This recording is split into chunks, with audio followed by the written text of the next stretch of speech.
Good afternoon, everybody. I'm Dan Christensen, the Republican leader, and I'd like to introduce to you, to my right, your left, is our caucus chair, Shelley Short, and the deputy leader of the Republican caucus, Joel Kretz.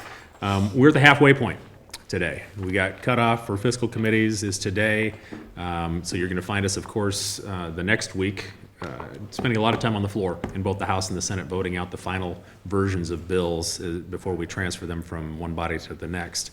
I'd like to introduce to you also caucus chair of the Senate Majority Coalition, Linda Evans-Parlett. Thank you. I have on my left Senator Randy Becker. She's the chair of the Healthcare Committee, and our whip for the Majority Coalition Caucus, Senator Ann Rivers. You heard Representative Christensen say that we are halfway through. Today is the 30th day. Hard to believe that everything we've done in 30 days. It's hard to believe. We have 30 days left to finish our job, which means to get the budgets out. And we will be voting on the floor consistently beginning tomorrow. Today is the last Ways and Means Committee meeting that begins at 1:30 today for bills that are not necessary to implement the budget. So we are interested in talking about bills and issues, and we'll open it up for questions. Are there any other gubernatorial appointments that are likely to be rejected in the coming days or weeks? Not that I know of. So your caucus hasn't discussed any other names particularly on that list of names that was pulled on? We have not had a caucus discussion on any of the other appointments at this time. So Dorothy Teeter was on that list. Is she going to be about that? I'm not sure. Who else? Well, Senator Baumgartner did issue a tweeted warning to all agency heads: if you haven't been confirmed, you better shape up, do a good job. Is there kind of a threat there? I wasn't aware of that. I saw the tweet, and I didn't really appreciate the tweet, but I do think that no matter what you do in the public eye, when you're head of an agency, you need to do the job, and it is our job to make sure that we hold them accountable. The governor's given them a responsibility, and we need to hold them accountable for doing the job that we're expecting them to do. Well, isn't the role of the Senate actually to concur or not concur with the appointment, but not to sort of hold it open for several years and then decide whether to fire or retain? Well, I would say you probably would want to check me, but I believe the former head of DSHS was never confirmed. Is that correct? Yeah. So sometimes those things happen. But what does that say about the function and the process? I mean, the process is kind of boring, but on the other hand, if you've got cabinet agency heads who are going unconfirmed so long that they actually cycle out of their jobs, and you guys are supposed to be sort of in this consenting role, but now you're playing the role of, as we said on the floor, the board of directors that after 3 years decides whether somebody is functioning well. How is that? And this could be shared blame on both sides. Maybe they're not shepherding these things through and getting somebody to sponsor, but 3 years later, why are you guys just now getting to either confirming somebody or, in this case, not confirming somebody? Well, Austin, I guess I would say the press in this room and many of the articles that we have read in newspapers and listening to on radios, we've heard a lot of complaints about the Department of Transportation. But if you look at the past couple of years, we've had co-chairs of transportation. We've had a transportation package to get out. The governor's taking credit for that transportation package.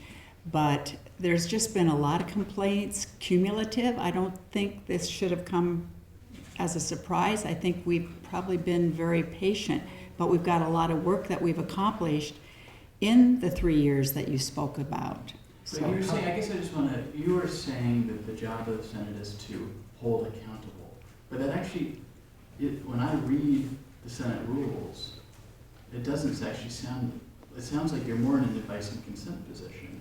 The governor puts forth his choices, and you guys can either say yes or no, but to come in much later down the road and say, now we're in a position to actually hire somebody, actually doesn't seem like the way that the role is defined. You know, every job that you have a period of time that people need to learn their job. And I always felt that it took about a year for people to get comfortable and figure out whether that job worked. Now, if you had someone that was blatantly bad, you would take the steps in the private industry and remove them from that position. But in this case, remember, we're a part-time legislative body. We come back here, we hear all throughout the year things, and then we actually get to see those in committee hearings. And now I'm not on transportation, but you're talking about the process. So it's our time to say, you know, are you doing the job and are you spending the taxpayers' dollars wisely? In this case, she was, the process is we pass them out of committee. Now that person can sit on the, you know, we the first year, Department of Health, what am I trying to say? We confirmed the Department of Health the first year. And you did that with ecology, I think. And we did, but then it came down to the others, and it was, you know, let's wait and see a little bit. These are positions that we have to evaluate, just like we would have. It became very apparent in Department of Health that John Wiesman was an excellent candidate there, and he's proven out to really do that. You're talking about other agencies, the Healthcare Authority, for example, and what we're facing in the Healthcare Authority right now with the deficit, and you've been in committee, you've listened to those dollar figures. And so I would say, look at those and say, is this acceptable to you? Would you, in a private setting, say these people are capable and doing the right job for the state? So is the healthcare authority head, is that individual coming up for confirmation soon? And should that individual be worried about getting? So I don't want to single out any entity, but I think that from my perspective, and this is only my perspective, is that we have to look at is that person, whether it's the Healthcare Authority, whether it's the Department of Transportation, whether it's the DOC, any of those, it's that evaluation process. And we haven't talked about this in It still seems caucus. like that logic though is kind of advised and consent, sometimes an accurate fact. I'm sorry? It still feels like that logic fits right now as advised and consent, sometimes an accurate fact. Well, let's remember, and I wasn't here, the Senate has not turned down a confirmation for many, many years, but it has happened before. It has. So I really think it's just time to move on. I think we've got a lot of projects out there waiting to go on, and I read that the former head of the Department of Transportation said it was really important to have the new person have a lot of experience on project management. I think that's good. I have worked in the past with Doug McDonald. I've worked in the past with Paula Hammond. I have not worked with Lynn Peterson. I sit on the Senate Ways and Means Committee, so I don't have that transportation background. But I think it's time to move on because there's a lot of work to do. And the governor, I understand the governor's concern because he's got Kevin Quigley, who's also resigning. So many of us are ready to have the management issue of the state of Washington be moving forward in a positive direction. And we look forward to people submitting names to the governor and get the state back on the road in a good direction. Are there other questions? Senator Becker, what accounts for Dorothy Teeter not being confirmed yet over the 3 years that it's been? Well, you know, I can't answer that, and I'm just telling you from my perspective of what I feel about these appointments. We've not had a discussion in caucus, and so until we have a discussion, the thing is if you don't ever confirm, you're in essence confirming anyway, because they can serve until you either confirm. They can serve forever even if you don't confirm. They've got that hanging over their heads, so that's why I'm wondering, in your committee, what's the thinking behind not doing that over the last 3 years? It would be more of a ways and means issue because of the balancing of the budget. And I think of the first year that, and I don't want to attack Dorothy Teeter, I would rather talk to her personally about these. But when we're talking about the budgeting aspect of the Healthcare Authority, I have concerns. So if her name was on the floor list, so why would her name be on the floor list if you haven't discussed it in caucus? We haven't discussed it in caucus. So why was it on the floor list on Friday? There's a whole bunch of confirmations that were on the floor list, and we don't always get to them. If you look in the past, you will see sometimes they just sit there. We have many, whether they're park directors or, today we did one for WSU Regents. So Right. to be honest with you, with the confirmations, many times we do that at the beginning when we go on the floor, waiting for members to get there on time, because a lot of discussion occurs and it allows members to get from their offices to on the floor. Are there any other subjects that you would like to talk No. I'd about? like to ask one more question about this. I got one Don't you too think it'll be on more this. difficult to recruit new agency heads for some of these, given what happened to Secretary Peterson? Well, the governor, in my opinion, has some work to do. I mean, last year, there was another agency head that was replaced. So people are concerned about the management of the state of Washington, and this is serious business. The good thing is we've passed a transportation package. We need somebody in that role who has that experience, as former transportation head Doug McDonald said. I think that's really important. And sometimes people come forth and you don't even know they're out there. So I think there's room for opportunity to find that new leader.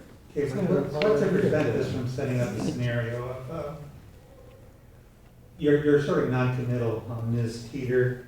Because we haven't talked about it in Yeah, caucus, but- so I don't think I can talk on that issue Okay, but anymore. What's to prevent the scenario of showing up of, let's fire Ms. Teeter today and just go out and do it without any advance warning? Who doesn't have it hanging over their head? If Austin starts doing some really lousy TV, he's gonna be gone. They get a chance at us every 2 years. I mean, there's performance expectations in any job, and I don't think because you're appointed to a position, you're crowned for life. We had a situation a couple of years ago, I didn't hear any outrage when Dan Newhouse was let go as the Director of Agriculture. Here was somebody that had support in agriculture, broad support, broad bipartisan support. He was let go. They brought in another director who had considerably less, and within 2 years, oh gosh, there was a confirmation coming up and left the day before. So it's part of the process. Everybody's got to be accountable for their jobs. But how difficult will it be to recruit, this could be a 10-month job, and the agency director's salaries are not as high as some other states will pay? How do you get somebody to come forward and say, yeah, I'll take a shot at it? Well, that's the governor's job. He has a lot of work to do. Jerry? You had said it's time to move on. What I meant is there's a lot of other Right, but subjects. I just wondered, because I wonder how hard or easy it will be for the Senate, because the governor confirmed today he's canceled meetings with the Senate Majority Leader. Sounds like he's canceled meetings with most of your caucus leaders. So Senator Schessler and I have in the past met with the governor on a regular basis. It is true on Friday, RLA's got the message that the meetings were canceled. But this is a new week and we have 30 days left, and eventually there will be time for us to talk. I'm sure it will happen. I think the governor's initial reaction, I understand that happened on Friday, but eventually we, all of us, as elected officials and the governor of the state and his cabinet heads, we have work to do, and we have 30 days left to get it done. We all want to get out on time. We spent 6 months here in 2015. Our families need us at home, so I think eventually we will all be talking again. I just can't give you the date, unfortunately. Who else? In the back? It seems like the idea of funding aid for homeless people through the rainy day fund is a non-starter right now. Can you talk about, what about bills like 6298 for homeless youth, bills like that are aimed at finding money in the general fund to combat, I guess, a smaller area like homeless youth? I know homeless youth is rising. Do you think homeless youth is an issue, and is it something that is a priority for the Senate to fund money I think there are many issues out there: homeless youth, mental health issues, the CTE funding, career technical education issues. There are so many issues that we would like to fund in a supplemental budget. But you heard Senator Becker talk about the Ways and Means issue, with the big surprise from the Healthcare Authority that we are in the hole, $450-some million. We have fires that occurred in my districts, Representative Kretz's district, Representative Short's district, because we share Okanagan County. That's an expense. So we actually don't have extra money to spend on all of those good things that I listed and you began with. And that's sad because we left on July 10th with a good rainy day fund and a supplemental budget. You normally deal with an emergencies. We've had emergencies with fires, but the surprises that are coming in from the agencies on budgets, specifically I'm talking about the operating budget, are very difficult to deal with when you didn't anticipate them. Sure, so is rising homeless youth not a big enough problem then to deal with? It's that we don't have extra money if there's a fiscal note with that bill. We burned 1 million Unfortunately. acres in Okanagan County in the last 2 years. That's kind of a pressing need right now. So should you take that money out of the rainy day fund, or should you? I think it would be appropriate, yeah. I mean, it's for unforeseen emergencies. I guess this is probably a little more foreseen than some. We've been predicting it, Senator Morton, for 20 years. But yeah, I think it's appropriate on something like that. It's an unforeseen expense that's an appropriate place to take it from.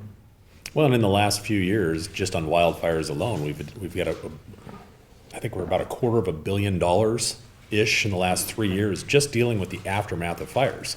Those are emergencies, so one of the things we're also looking at too is how should we be making sure, what can we do to prevent all those expenditures coming out of the rainy day fund? We've been watching for the last, as Representative Kretz mentioned, for the last 20 years, we've been predicting this is going to happen. But the policies have been bills we've been considering down here in Olympia on our forest management tactics have not moved forward. And as I talked to the governor about this the other day, we do have control over the state lands. We are writing contracts for thinning contracts, for harvesting contracts, money that's going into our schools and whatnot. Why are we not expanding those practices in a way that it's more of a grid system, setting up for future fire lines? Setting up, we do the FireWise, system is something that we do predominantly through many of our counties. Should we be looking at in our harvesting practices, setting up more of a FireWise type of system in our harvesting and our thinning practices out there on a grid system to help prevent the expansion of these fires, to cut down on these rainy day expenditures we've had the last few years, as we've seen, which is money we could be using in other areas that's not going to be available because, as we saw just this last year, over 1 million acres burned. And so we want to make some changes. That's one county. Yeah. Just one county, yes. So And I another one you represent guys two have covered counties quite a with the bit fires. is we've had requests from the Commissioner of Public Lands to do more work on that. Last year, he asked for 20 million. The legislature gave him 10. And then he spent the summer, was well covered, criticizing the legislature for not giving more money. Well, we found out of the 10 million that was given, they've spent 300,000 as of the last day of 2015. So now we spend, I support putting more into that because we're getting the bill on the other end, 150 million bucks over budget this year. We've got to be doing more of that, but we also, if we appropriate the money, it's got to get spent. It's no point in having it sitting, all except for 300,000 bucks not spent. The other thing too, with respect to the fires, as we all know, the governor's big priority since he's been in office has been talking about the reduction in carbon. We just saw with this one fire alone represented almost 25% of all the carbon in Washington State was out of one fire. And if we're going to try and to really be successful, from his perspective and from others' perspectives on lowering our carbon out there, why are we not taking this issue more head on than we have been in the past? And so those are policies I think that are well worth looking at, that have been avoided, frankly, over the last several years, that I think are not only going to solve some of the problems from an environmental standpoint, but also from an economic standpoint, and then from a budgetary standpoint, and the very limited amount of resources we have, it gives us some more flexibility if we're not having to put hundreds of millions of dollars into the aftermath of something that could have been far more preventable than it has been in the past. So is all of this an argument for in the 2017, 2019 budget, stick a lot more anti-wildfire money in the main budget, main biannual budget? Actually, Have some specific things you want to use it for? I've sponsored two bills. In June, there was a huge fire in Wenatchee. Then in August, began in Chelan, and then the ones up in Okanagan County. So I've sponsored two policy bills, 6510, 6511. One has to do with smoke management. The other has to do with more mechanical thinning, prescribed burns, and so forth. Those bills sit in the Ways and Means Committee. There will be a hearing in Ways and Means, probably when we get off the floor voting. That is on the 17th of February. And we will have all of these bills in one day will be heard. And we will have to do something with that this session. There's not a lot of extra money to spend, but being more proactive so we don't have these huge expenses after the fact with fires is the goal of these people. I know that for sure. Well, but you point out there have been a lot of ideas on wildfires, on how to mitigate them and how to address them. But do you have an agreement, both bipartisan and bicameral, on how to go forward with all of these different ideas? We haven't had time to get together, and out of the 20-some bills in the House, I think 3 of them got out of committee, and there's just a few of them on the Senate. Some of the ideas are the same in both chambers, so I think there is opportunity for agreement. And it is more important to look at the policy. When you look at Oregon and Idaho, we are way behind as far as thinning and prescribed burns compared to our neighbors.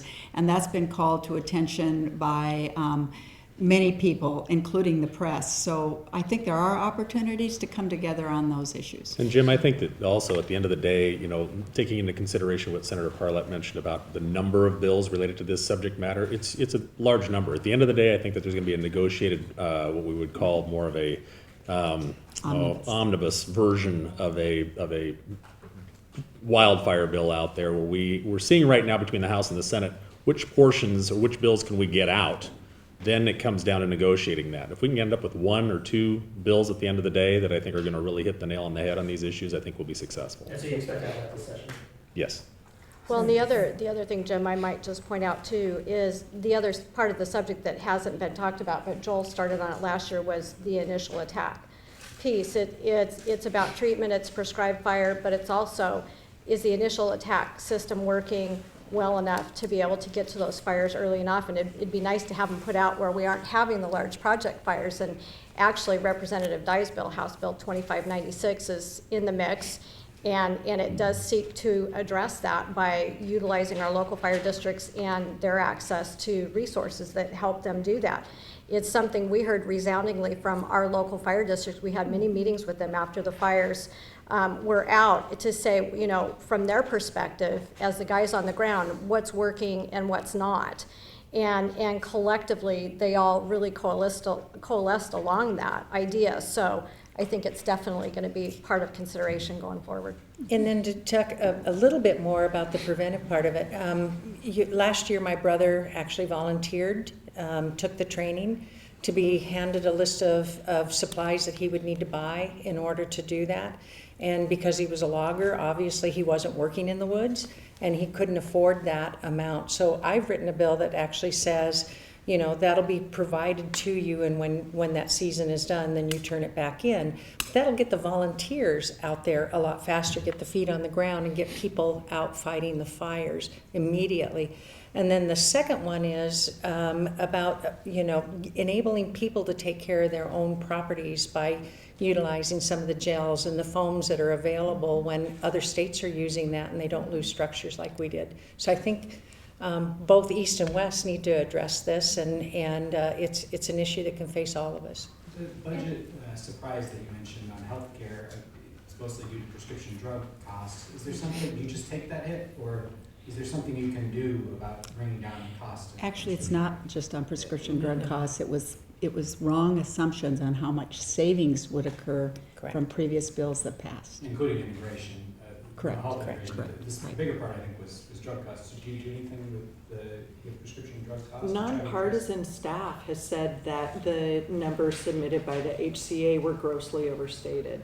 So we need to look and find out just exactly what our costs were, but nonpartisan staff is scratching their head to try and figure out where those numbers came from, because they don't make any sense. In light of the report that the 405 tolls have come in with more money, 3 times more than they thought, how does that work with the bills that are in to maybe eliminate tolls on weekends or holidays, or a little bit of a breakdown on 405 in terms of tolls? Sure. I've lived in that corridor my whole life. And as I discussed with the governor the other day and the leaders of the 4 caucuses, is that, we can look at all the different, computer models out there saying that this section of the tolling area is working well, this section needs some improvement. At the end of the day, each one of us that live in the corridor have heard from thousands of people that the traffic's worse than it was before, regardless of what the algorithms say, the DOT has provided in those areas. If it was working so well, if the computer programs were doing such a great job, then why do we continue to have this just nonstop barrage from our constituents out there? Even today, I spent about an hour and a half on the phone today just talking to constituents about the 405 tolling issue and the Highway 522 problem that we have up in that area. I think that showing that, you know, that we've received more than three times as much money as they thought was going to come in should lend a huge question then to the folks that are responsible for setting those toll rates, based on the fact that the sheer number of people that are using them is nowhere close to capacity, number one. So why were the rates so high? If you'd had lower rates, would you not have then been able to have more people say, you know what, I'm going to pay that extra rate and I'm going to jump in this lane? Instead, we've got gridlock, absolute gridlock for several hours a day. People have added just 20, 30, 40% to their commute times. And in an area that already had a problem, we need to really turn this thing around. I don't know that just restriping or, as far as I'm concerned, the idea that we're going to solve this even temporarily by saying after 7 o'clock and on weekends, anybody can use it free. There's nobody on the road. That's not the problem time. The problem is in the morning commute and the afternoon commute, when our economy, frankly, and our families are suffering from the fact that people are just spending way too much time on the roads that we've built. We've got the capacity. Let's start ultimately using the capacity that's out there and give some flexibility, and let's restore some of the ability of our public to be able to get from point A to point B, to get back home to their families in a reasonable amount of time, instead of spending, in my district, 2 to 3 hours a day commuting to their work. Do you want the tolls removed altogether then? I mean, if this is the last question, let me ask this one. Who do you want to run the department, and where do you think that person is to come from? I know it's not your job to decide who is going to run the Department of Transportation, but what qualities would satisfy you? Well, let's talk about who has been there in the past. We've had for example, when we had Paula Hammond there. Paula Hammond was the secretary under the Greg Ware administration. She, as I recall, was also an engineer and had spent 30 years working for the agency, was very well versed with the entire transportation system for the state of Washington. Our current governor did not pick her. Instead, our governor picked somebody from out of state who may have been qualified to do the work that they did out of state, but our system that we have up here was very different from the system down in Oregon. Prior to that, we had Doug McDonald. Doug McDonald was heavily involved in the transportation system back in Boston and had seen some massive projects, like I think they referred to it as the Big Dig, as I recall, back in Boston. Now, it may have had its problems, but you did have folks that came from a background of dealing with mega projects for many, many, many years before they were ever hired to this position. And while I think that, that the previous secretary that was just let go had definitely some experience, the question is to what level of experience. And understanding the Washington State's transportation system, I think, is something that needs to be on part of the resume, or at least having an incredible amount of experience working with mega projects, as we have seen, and as you have all done a fantastic job over the last few years of throwing the flag up in the air.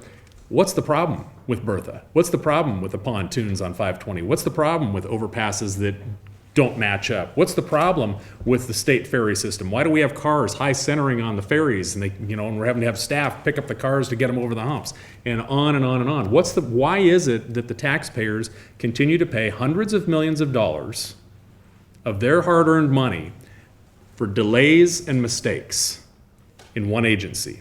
And at what point is the legislature, at what point are your elected officials going to say, enough is enough, we've got to now churn up the soil here, status quo on transportation is not working, we've got to take this to the next level. Hopefully we're going to have somebody that's going to step up and work with the governor that has the ability and the experience to take that on. I don't have a name. I'm reminded that the Dreamliner project was supposed to be a 4-year, $6 billion enterprise. It turned out to be 8 years and $32 billion.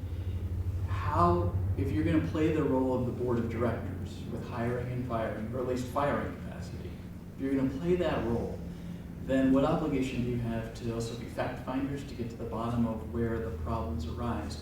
And how do you decide if the person at the top is to blame, or perhaps there's a more complex answer because you're doing complex things, whether it's highway projects, or forecasting healthcare costs, or trying to protect the vulnerable at DSHS. I mean, nobody would say these are easy tasks. State government does them for a reason, as opposed to the private sector.